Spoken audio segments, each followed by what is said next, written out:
क्या ममता बनर्जी को अपने किए हुए कामों पर भरोसा नहीं है?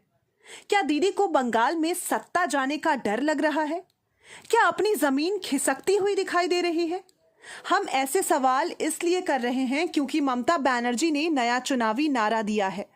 ममता बनर्जी की पार्टी टीएमसी ने दीदी को बंगाल की बेटी बताया है। साथ ही ये नारा दिया है, बंगाल को चाहिए अपनी बेटी। इसी नारे के सारे पोस्टर्स और होर्डिंग्स पूरे राज्य में टीएमसी ने लगवाए हैं और इस नारे के साथ ही बंगाल चुनाव में स्थानीय बनाम बाहरी की बहस छिड़ गई है।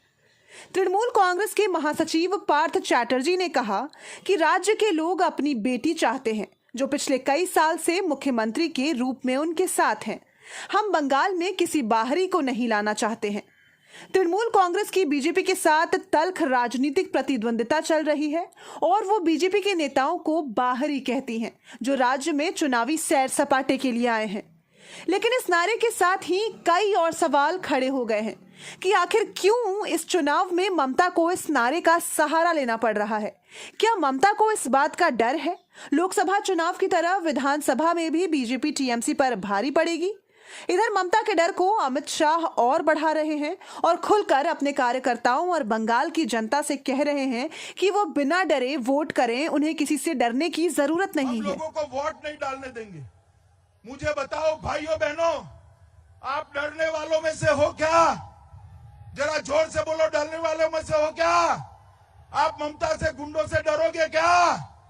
मैं आपको गारंटी देता हूं, चुनाव के दिन रोड पर टीएमसी का एक भी गुंडा आपको दिखाई नहीं पड़ेगा। मित्रों, एक भी गुंडा दिखाई नहीं पड़ेगा। निर्भय होकर बंगाल के कल्याण के लिए, सोनार बांग्ला की रचना के लिए हमने वोट डालना है। मित्रों, बंगाल के विकास के लिए मोदी जी ने ढेर सारे पैसे भेजे, मगर ये सारे पैसे भेंट चढ़ गए दीदी की सिंडिकेट के। मैं आपको बताना चाहता हूं, कांग्रेस की सरकार थी तब 5 साल में कांग्रेस सरकार ने बंगाल के लिए 1,32,000 करोड़ रुपया भेजा था। 1,32,000 करोड़ रुपया। और नरेंद्र मोदी सरकार ने 5 साल के अंदर 3,59,000 करोड़ रुपया भेजा है। 3 लाख।